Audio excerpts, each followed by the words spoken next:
اسمحوا لي أن أدعو في هذه الجلسة المعنونة بميثاق الأمم المتحدة والتعددية في القرن 21 التعامل مع عالم متغير والتحديات الحالية. تدير هذه الجلسة السيدة سمر الحاج حسن، رئيسة المجلس أمناء المركز الوطني لحقوق الإنسان في المملكة الأردنية الهاشمية. وسيتحدث كل من الأستاذ الدكتور حسن المومني، عميد كلية الأمير الحسين ابن عبد الله للدراسات الدولية في الجامعة الأردنية، والسيد تشارلز بيتري، مسؤول أممي ودبلوماسي سابق، ثم معالي الدكتور مروان معشر، نائب رئيس الدراسات في مؤسسة كارنيجي للسلام الدولي. فاسمحوا لي أن نبدأ هذه الجلسة إذا تكرمتم بالتفضل بالجلوس إلى المقاعد لطفاً. أستاذة سمر العزيزة، فلور is yours. تفضل ستي. أهلا وسهلا في الجميع، ونبدأ جلستنا بعد الكلمات الترحيبية اللي سمعناها وعن أهمية هاي الجلسة في ضوء التحديات اللي إحنا عم نواجهها، دور الأمم المتحدة والنهج التعددية ودور الأطراف والمشاركة في المسؤولية. الأمم المتحدة اللي تأسست من عام 1945 كركيزة أساسية للدبلوماسية الدولية لمعالجة التحديات الإنسانية والتحديات العالمية بغض النظر عن المنطقة. اليوم بعتقد أنه من أصعب الظروف اللي مرأت فيها منظمة الأمم المتحدة لتتعامل بالظروف التي تمر فيها منطقتنا وليس فقط منطقتنا. لما بنحكي عن التغير المناخي، لما بنحكي عن النزاعات، لما بنحكي عن التنمية المستدامة، ظروف وتحديات كبيرة. في هذه الجلسة سنتناول نرجع نتذكر مبادئ ميثاق الأمم المتحدة، أهمية التعددية في مواجهة هذه التحديات، وخاصة أن الأمم المتحدة من أدوارها الأساسية أيضاً هي تعزيز كرامة الإنسان والمساواة والحرية التي هي تتعلق في جميع مناحي حياتنا. معنا في هذه الجلسة متحدثين مهمين جداً بخبرات مختلفة حتى يثروا هذا النقاش. معالي الدكتور مروان المعشر، أهلا وسهلا فيك، نائب رئيس وزراء ووزير خارجية الأسبق ونائب رئيس مؤسسة كارنيجي للسلام الدولي. الأستاذ حسن المومني، أستاذ العلاقات الدولية وفض النزاعات، عميد كلية الأمير الحسين بن عبد الله للدراسات الدولية. والسير تشارلز بيتري، صاحب خبرة بما يقارب 30 عام في سياقات النزاعات والمجاعات، حائز على وسام الإمبراطورية البريطانية، وعمل مع منظمة أطباء بلا حدود ومع الأمم المتحدة.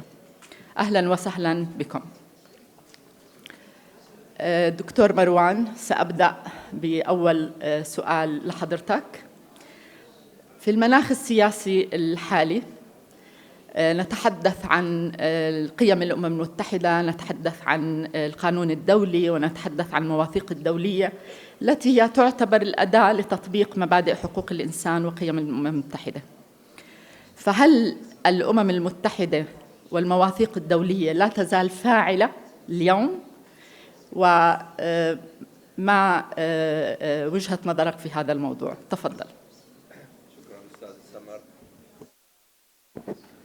راح تسمعوا لي أتحدث باللغة الإنجليزية لأني بحب خاصة السفراء الموجودين بيناتنا يسمعوا اللي بدي أحكيه. The problem today is not with UN values. UN values are universal values that are accepted by everyone. The problem, of course, today is with the implementation of these values, or the selective implementation of these values, which is a problem that, frankly, has no immediate solution. The Security Council at the UN is a product of World War II. It is it has been outdated significantly. And yet, despite all efforts to reform the Security Council, I mean, I can still remember when I was foreign minister, we were talking about reform of the Security Council. Nothing has happened. Today, countries like Germany, like Japan, like South Africa, like Brazil, are all countries that have attempted at one point or another to basically be included in the Security Council. But as long as there is veto power, it's very difficult to talk about UN reform without a consensus that I just don't see coming anytime soon. I want to first point to the positive influence of the UN, because I don't want to only be negative. The UN does a lot of positive things that sometimes we overlook. UNRWA is a very clear case in our region where UNRWA has done a lot of work in educating Palestinians, in making sure that they have a minimum of a quality of life that they deserve. And I hope that countries that have withheld support for UNRWA as a result of the Gaza war will really look again at their decision, because it is a disaster if UNRWA stops its work. The UN also does a lot of developmental work. ESCWA in the region is a UN agency that looks after development issues in the Arab world. The SDGs, the Sustainable Development Goals, are very important in improving areas around the world, areas that, such as gender equality, for example, such as climate, such as poverty. All of these issues are important issues that the UN does important work on. But when it comes to the political issues, and in this region, of course, the UN has a very negative image in terms of implementation of UN resolutions. All UN resolutions regarding the Arab-Israeli conflict, all of them, every single one, have been taken without Chapter 7, meaning without a mandatory implementation mechanism, which have rendered them basically effectiveless. And there are many countries around the world that have tried to shake this multilateral framework that has been crippled by the Security Council, if you will. I remember, and I'm sure many of you do also, the responsibility to protect concept that ex-Foreign Minister of Canada, Lloyd Axworthy, who's a dear friend, introduced as a result of Kosovo in the late 90s. And the UN adopted this responsibility to protect concept in 2005. But since then, it was selectively applied. The concept talked about a state, the right of the responsibility, not just the right, of the international community to intervene in cases where a state fails to protect its own people. And of course, the Palestinians are under occupation, they're not citizens of Israel, but still, it was selectively applied in Libya in 2011, the responsibility to protect, but not applied regarding Israel.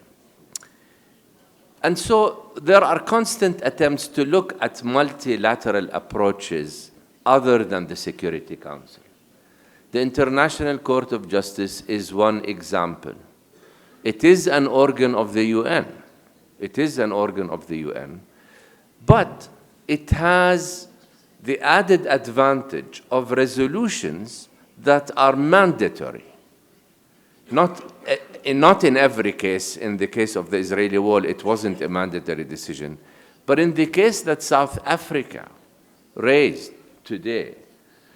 Yes, it is taking the court some time, but the court is going to decide on whether Israel committed genocide or not in Gaza. And that decision is mandatory, meaning that if the decision is against Israel, then every country in the world has responsibilities to boycott Israel. So we should not underestimate the influence of multilateral approaches other than the Security Council.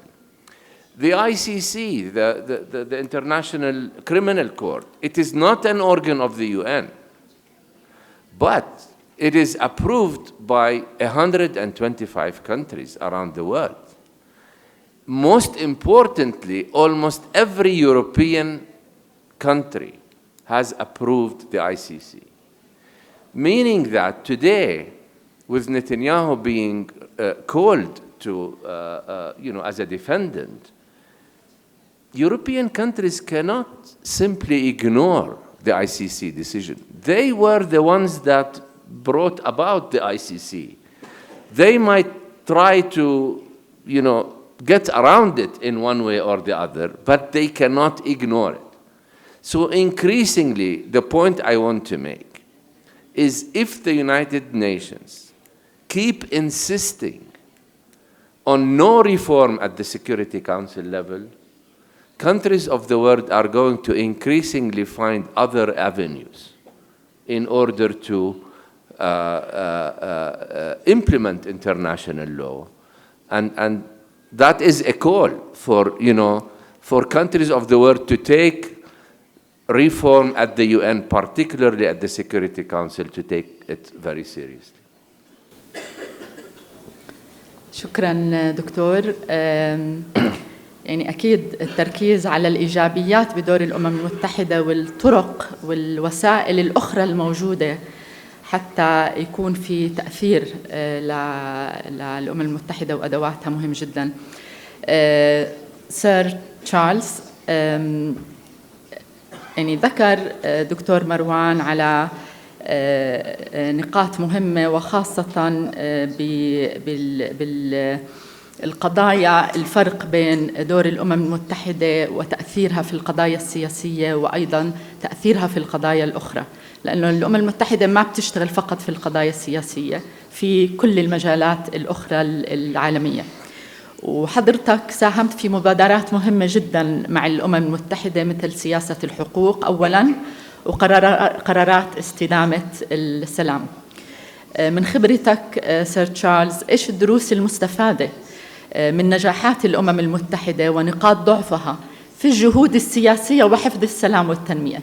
لأنه اليوم التساؤل على نجاح الأمم المتحدة ودورها كمان في هذا المجال، حتى لما يمكن يصير في تفكير بالريفورم ينبنى على موضوع النجاحات والتجارب تبع اليون. تفضل. Thank you. Yeah, thanks. A word that a number of speakers mentioned at the introduction that really struck me is this notion of civilizing process or civilizing project. And I think that is the way to look at the UN. I mean, I think if we were to look at what the world was like 100 years ago, what are the instruments that have been put in place since then?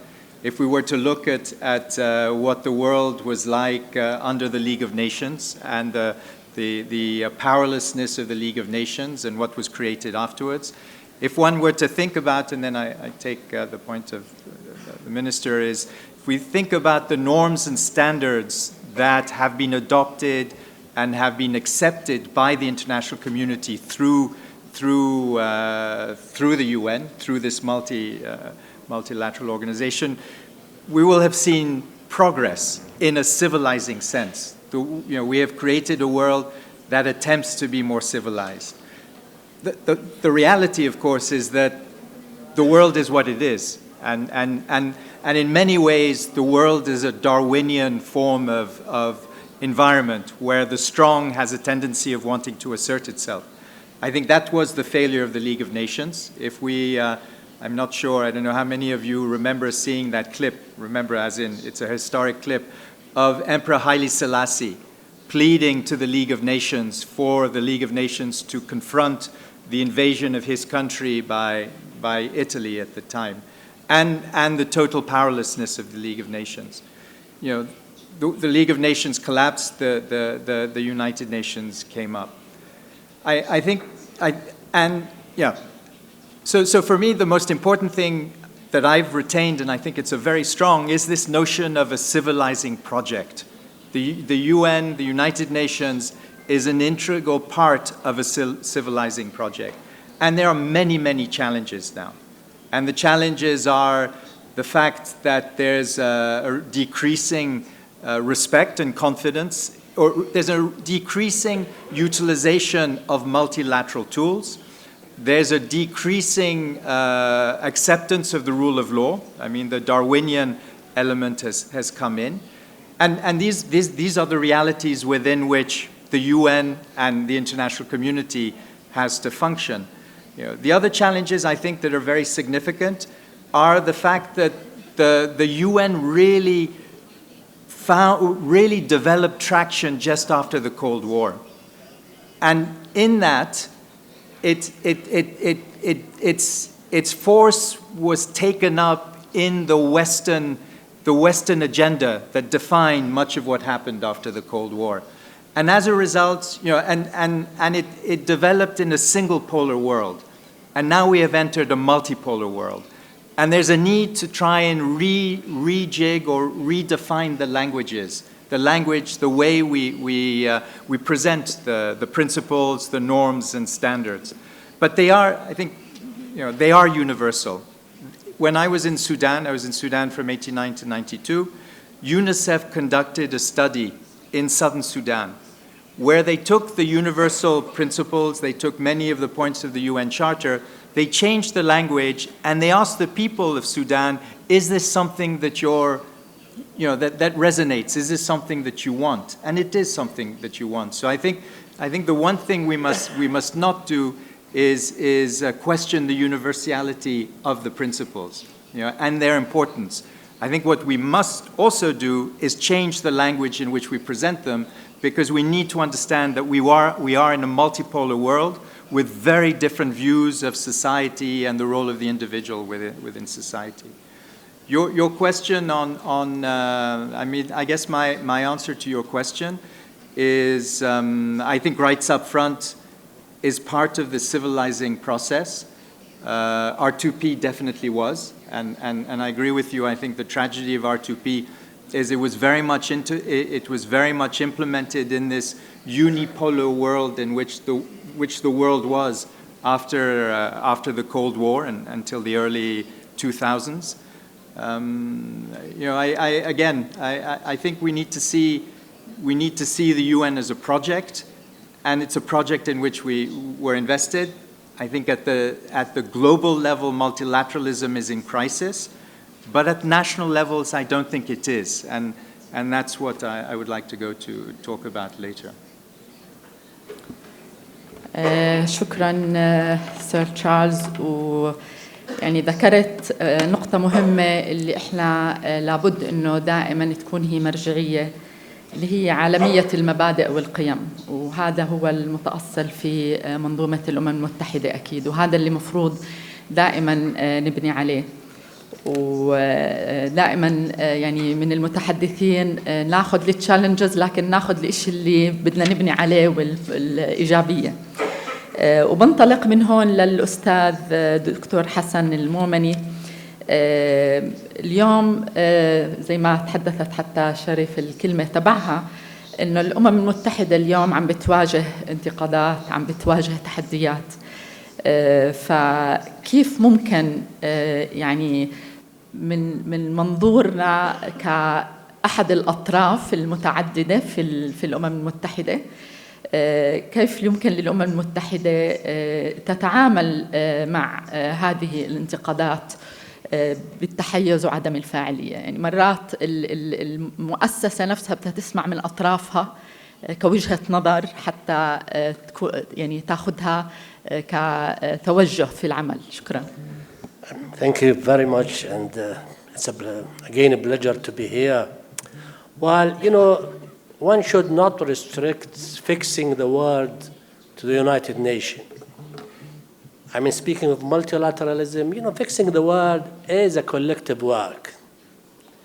I mean, if we want just to focus and restrict our discussion over the UN as the only player that can fix everything, this is misleading, actually, in that respect. And here we need to look at, to differentiate, between UN as a structure, bureaucracy, and UN as an actor, which at the end of the day, its effectiveness, how much its functioning depends on its member states. In that sense, of course, I mean, bureaucracy is very important in that sense, but at the end of the day, what's governing bureaucracy? Our big brothers, and in that sense. So probably now it's time to rethink of the structure of the United Nations, along with, of course, other structures. And in that sense, we have so many world structures, whether at cultural, political, blah, blah, blah, in that sense. And mind you, what the UN is facing, it seems like we are going back to 19th century international politics, where multipolar world is there, competition is there. I mean, if I would look at the current state of affairs, it's similar like 19th century politics, where now we have rising powers who believe so much that the current world order does not represent them. It is a Western manufactured world order. And now they are entitled to, have a new fair order in that sense. So for the United Nations, from my perspective, there is this dilemma in international relations, and particularly when it comes to UN, this sort of gap between knowledge world. I mean, if I speak of values, ethics, blah, blah, it's part of our knowledge world. And there is this reality world of international relations. Who doesn't like justice? But the problem is we have different interpretations of justice. If I would take, for instance, the example His Excellency just mentioned in terms of International Court of Justice. I mean, when the International Court of Justice issued arrest warrant against Putin, the Western Hemisphere welcomed that and so on and so forth. But when things got to do with Israel, of course, those who supported the arrest warrant against Putin started to attack. So here we have a problem in that sense.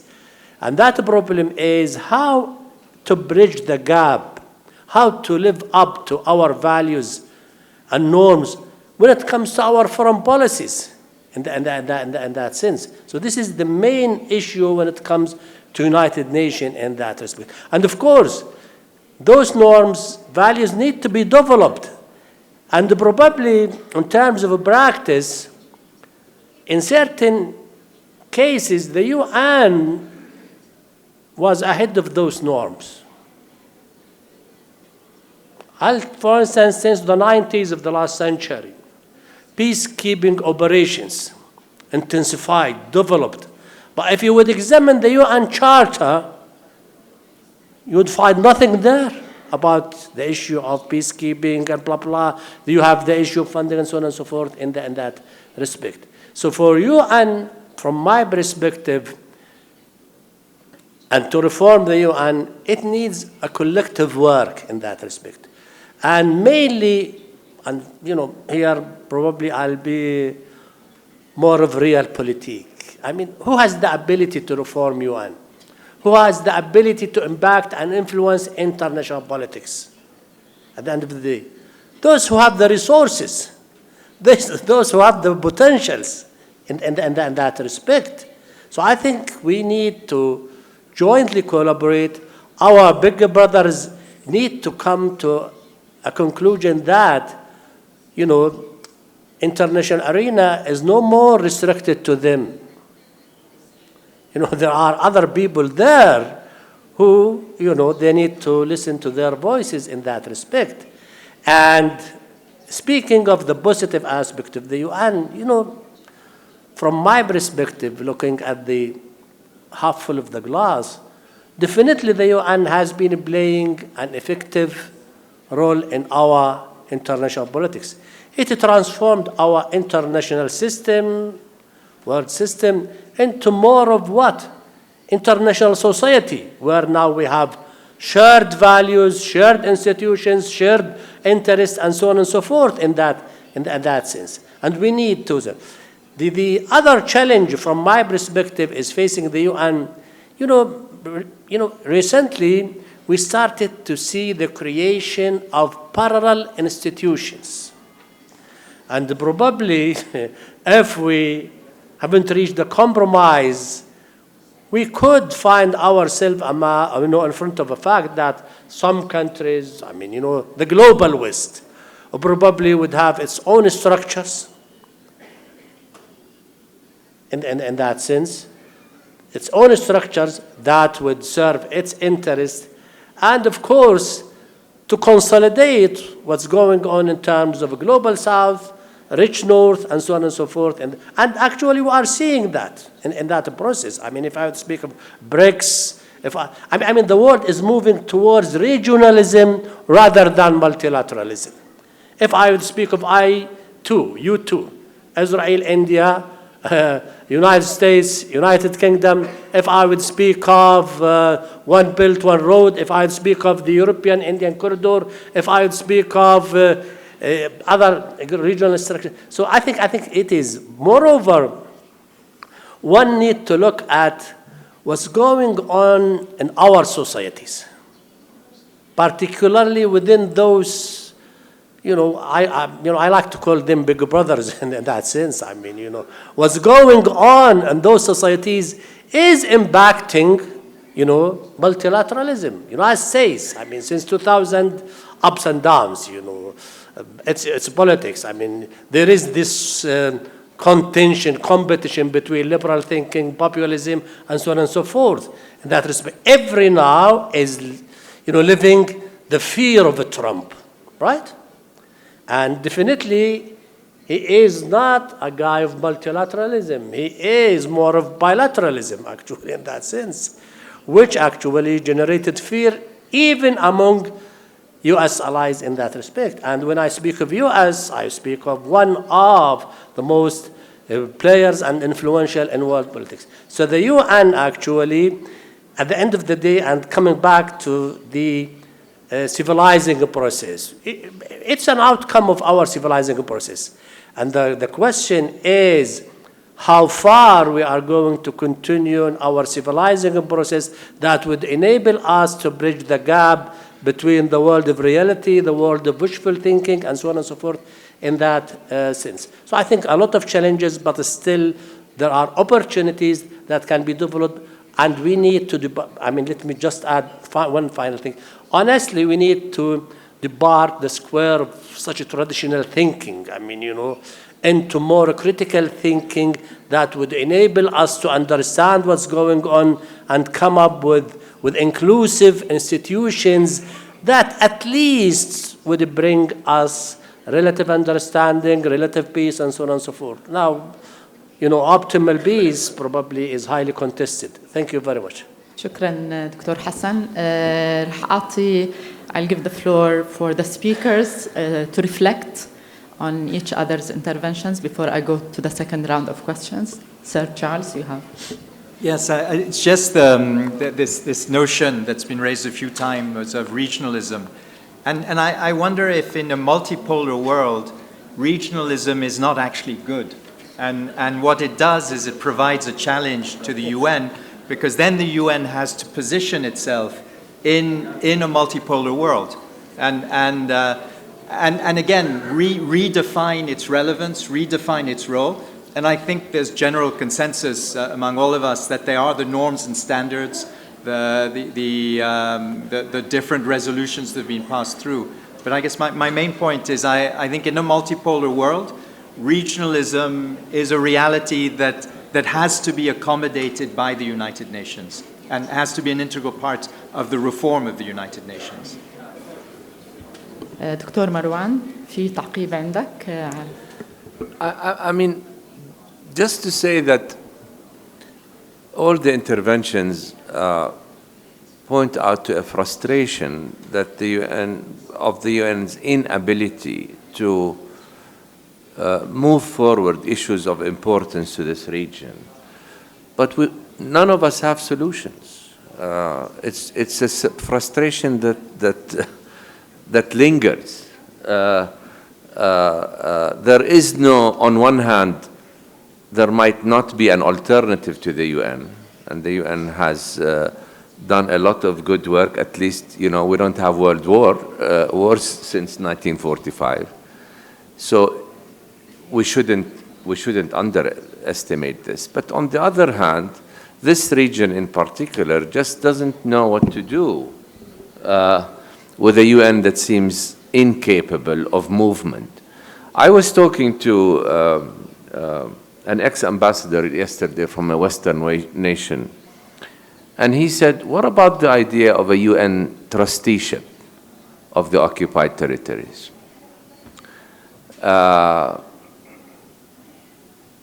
If the world is unable to reverse the occupation, I said, would your country support trusteeship? Especially with the coming of a Trump administration, which now seems to acquiesce in annexation of the whole territories. Would your country support trusteeship? And that's a question, frankly, I pose to all of you. Would other countries of the world, other than the United States, if annexation becomes a reality, would you support something like a UN trusteeship, which of course means a temporary arrangement on the way to Palestinian statehood? But if it's not a temporary arrangement towards Palestinian statehood, that's something else. But suppose it is, would countries of the world come together and say, enough is enough, the Israelis are never going to leave, we would like to offer different alternatives? If it doesn't happen, and of course, I think you know the answer to that. If it doesn't happen, then it will only add to the frustration of this region that we are facing the longest occupation in the modern history, and nobody seems willing to do anything about it. Thank you, Dr. Marwan. I think there is an important message that is being said here, and Dr. Hassan also mentioned, is the UN and the role of the states within the UN. And this touches on the question that also His Excellency just mentioned. If a decision is taken, it's the role of the states and the strength of the states to take an action. And I think this would take us also to some like out of the box thinking for the UN to challenge what's happening and this bilateral and role of the states to be strengthened. And you mentioned, sir, and I want to relate this to your remark on the regional networks, that should not be a replacement, probably, and the role of the UN on these regional networks. And is it a solution to strengthen the UN, or is it just a way because this bilateral within the UN is being challenged or not working? So I would like to hear from you and also Dr. Hassan. I guess the first thing I would say is to expect the UN to reform itself is a non-starter. I mean, the UN is a bureaucracy, and it's an entrenched bureaucracy. So it's very much up to member states to insist that the UN reforms itself. I think the idea, as was mentioned, I think I've spent many years in the UN and have written fairly critical reports of the UN. The notion of a trusteeship, I think as a tool is a very interesting one. I would argue that the UN, the way it is structured and functions right now, would not be capable of managing a trusteeship. And there does need to be a significant reform of the organization. I think it's very clear that at the headquarters level, we're facing a dysfunctionality of the system, but it's political. It's the politics that make it dysfunctional. There has been, actually I should take back a little bit what I said before. There have been attempts at reforming that have actually functioned in the UN. And I think specifically the role of the resident coordinator. And that was done under Ban Ki-moon and then taken up by Guterres. I think if you look at the UN today, I think the epicenter of the relevance of the UN, the relevance of multinational action of the UN is at the country level. And it's because you have now an individual that is entrusted within the context of the SDGs. The SDGs is a fantastic mandate because it allows an individual to approach, or it allows the institution to approach every issue that is of relevance for the well-being of the people and the country. As a result, it's not politically threatening to the countries that receive them. So I think the role of the resident coordinator has significantly changed. I think the latest statistic I saw is that I think 40% of the resident coordinators currently in position were not with the UN before. There is new blood coming in. There's a new approach. It's a much, much more dynamic structure. So I would say in terms of way forward, member states, I think there's a need to further strengthen the resident coordinator system. The resident coordinator becomes the privileged advocate of the country in the multilateral world. Yeah. In terms of reforms, I think there is a need to fundamentally reform the interaction between UN agencies. I think one of the most, I'll stop pretty soon. One of the most interesting things that has happened over the last year is what's happened within the ICRC. The ICRC had a shortfall of 25% of its budget. What it did was completely redefine their role, what is their mandate, what are they focusing on. And as a result, they've come out of it a lot healthier. They are starting to function. It's exactly what needs to happen within the UN.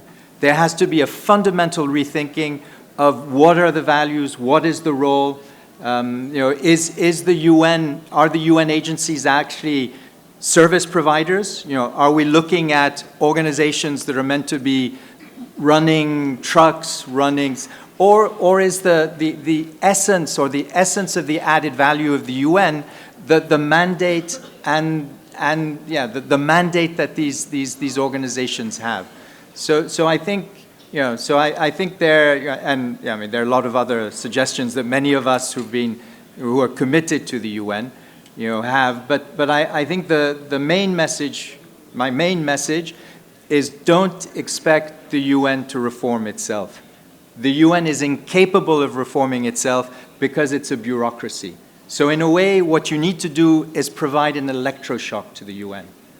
There has to be a dramatic cut in funding that forces the different structures of the UN to completely rethink what their relevance is and what their role is. Within that context, you could see the relationship between the UN and the regional bodies. The regional bodies are much more politically focused, much more politically effective. The UN could be this overarching structure.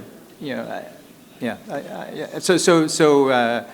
think that the thing about the UN is the UN's a fairy tale.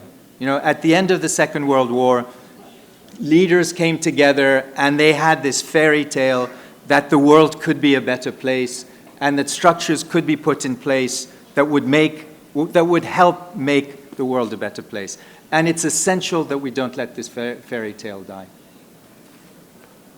بالضبط احنا بدنا نضلنا متمسكين بهاي الفيري تيل انه بدنا عالم افضل للجميع. دكتور حسن، يعني ضمن اللي سمعناه ودور الدول الأعضاء وأهمية التعددية في ضمن اليو ان، لأنه التعددية وقوة الأعضاء هي بتنعكس على قوة كمان السيستم تبع اليو ان. الأردن هو من الأعضاء الفاعلين باليو ان زي ما حكيت بكلمتك. نحب يعني تعطي ضوء أكثر على كيف الأردن ممكن يكون مؤثر أكثر ويلعب دور أكثر في تعزيز السلام والعدالة والتنمية المستدامة، وهي رسالة الأردن، يعني هاي هي رسالة الأردن. يعني ناخذ هيك نظرة على هذا الموضوع. شكرا. First of all, I need to come with or comment on 2 points. First, I mean the issue of, or the idea of sending a shock to the UN so to reform itself. From my perspective, I don't think, the UN as a structure, as a bureaucracy, need that shock so to become effective at the international politics. I mean, if I would take Norway, I mean, Israel is sending shocks. I mean, United States is sending shocks. So is it about, Norway is not functioning, or, because of the hostility and the enmity of Israel, and of course this sort of United States is complicit with the Israeli position in that respect. So I think from my perspective, it is the world mission to reform the United Nations, not the United Nations. Of course, United Nations in terms of bureaucracy needs to be reformed, of course. It has its accountability regime and so on and so forth in that respect. Regionalism, it has been always there, whether it's a primitive or sophisticated nature. The problem now currently is regionalism is being used as a tool to change the current international order. In that respect, I mean, the world is polarized nowadays. I mean, of course, there is a great interdependency between, those states, but still we have sort of a polarization in that respect. I mean, we don't speak of, global South as something imaginable. It is there. I mean, global South.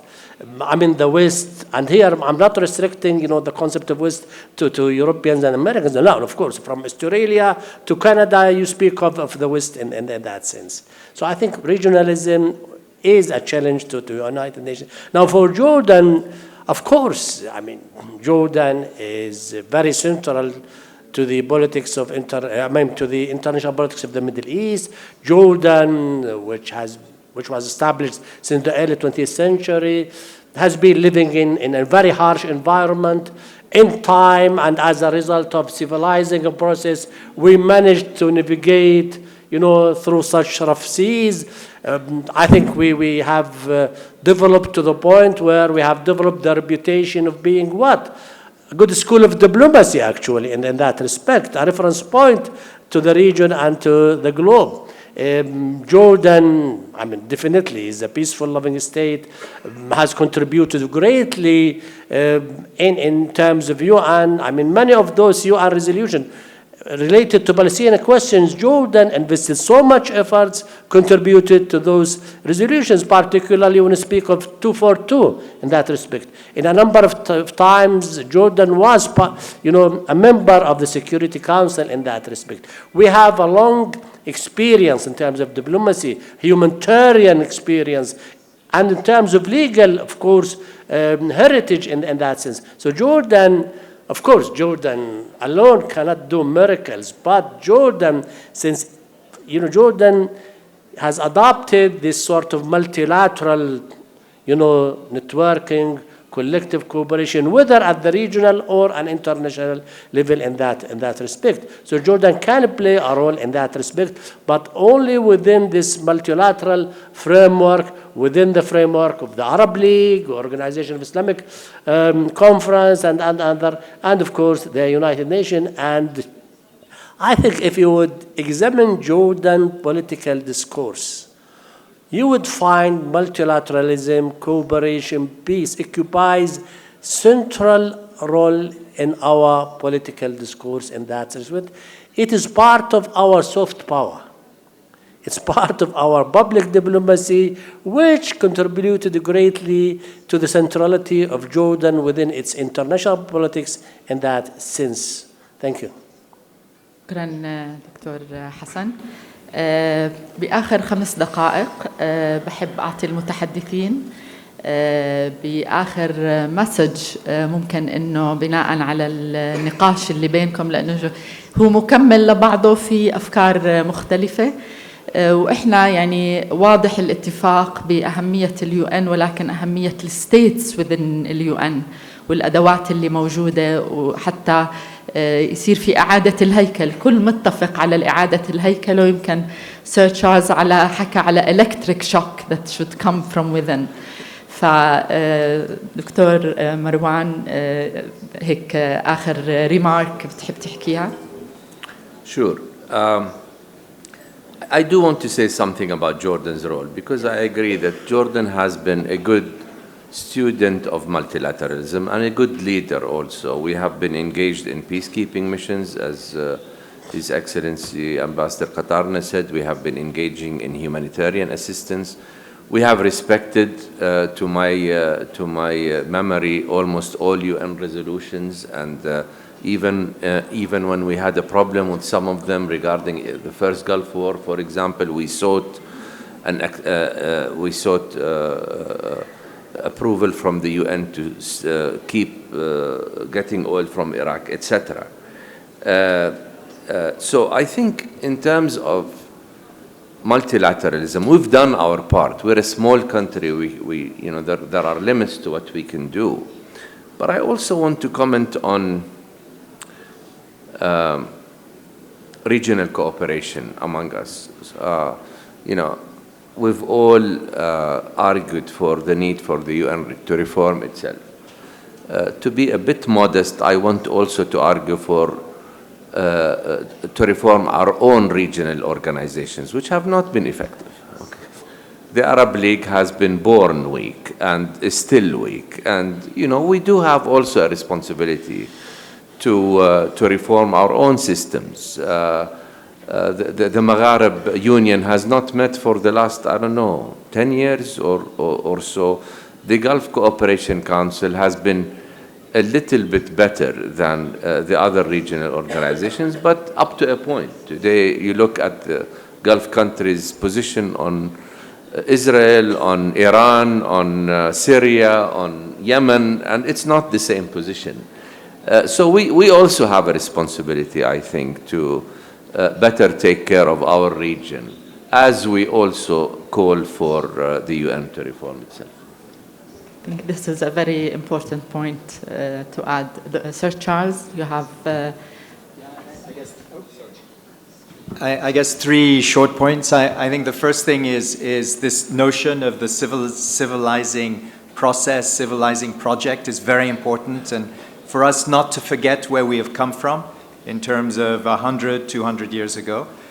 Clearly, multilateralism at the global level is in serious crisis because of all of the new challenges, but also the fact that we have member states who no longer want to adhere to the rules of their game. I think what we need to understand that unlike 1945, there is no redo possible. There isn't, let's get rid of the UN and start doing something else. There's a need to weather the storm. And I think, again, that there are anchorage points to allow us to weather the storm, to allow the UN to weather the storm. And I think they very much come at the level of the country and the UN's presence in country. I think global level multilateralism is in crisis, but I think through the reforms and hopefully through increasing support for the reforms at the country level, I think we see the UN's multilateral role becoming useful or becoming a privileged interlocutor at the national level, and that has to be reinforced. But yeah, I think it is a storm, and the reality of a storm is you don't control it. You just have to get through it. دكتور حسن. Well, you know, earlier I said international relations develop to the point where it has become everyone's business, right? And with this complex interdependence, multilateralism has become imperative. It isn't a choice, actually. It's an interest. I mean, don't look at it as a sort of, part of values and ethics. You need to look at it at interest. I mean, if we are rational actors, if a prudence is there, actually, so no one would, even the most powerful country, which is the United States, cannot run the world alone. I mean, the United States needs the world, and the world needs the United States in that respect. So it is there. Moreover, UN is part of multilateralism diplomacy. And simply diplomacy means what? You need to go on till you reach there. And by the way, even if UN were to be reformed, debate would go on and would continue as part of our age, civilized human being, in that respect. It is part of the ongoing debate in that respect, and it depends, actually, what sort of world order are we going to witness in 10 years' time or whatever in that respect. Thank you. شكرا دكتور حسن. باسمكم بحب أشكر المتحدثين على مداخلاتهم المهمة والمكملة والصريحة.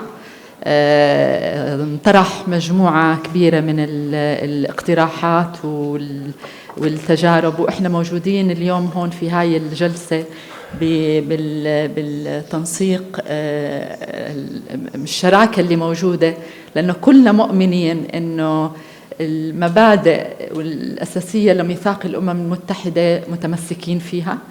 التعددية مهمة، مسؤولية دول الأطراف والتشاركية هي الأساس في العمل، والتحديات اللي إحنا بنواجهها اليوم هي اللي خلتنا نقعد اليوم حتى نتناقش مع خبراء أثرونا باقتراحاتهم، ولكن أعطونا جرعة كمان من الأمل اللي لازم نضل نتأمل، لأنه طرحوا كتير حلول، لأنه أملنا أنه نضل متمسكين بالفيري تيل حتى يكون عالمنا أفضل. شكرا لكم. وفي هذا المقام اسمحوا لي أن أشكر ميسرة الجلسة السيد سمر الحاج حسن رئيسة مجلس أمناء المركز الوطني لحقوق الإنسان، وضيوفها الكرام الأستاذ الدكتور حسن المومني عميد كلية الأمير الحسين للدراسات الدولية من الجامعة الأردنية، السيد تشارلز بيتري مسؤول أممي ودبلوماسي سابق، ومعالي الدكتور مروان معشر نائب رئيس الدراسات في مؤسسة كارنيجي للسلام الدولي. شكرا جزيلا لكم على هذه الإضاءات.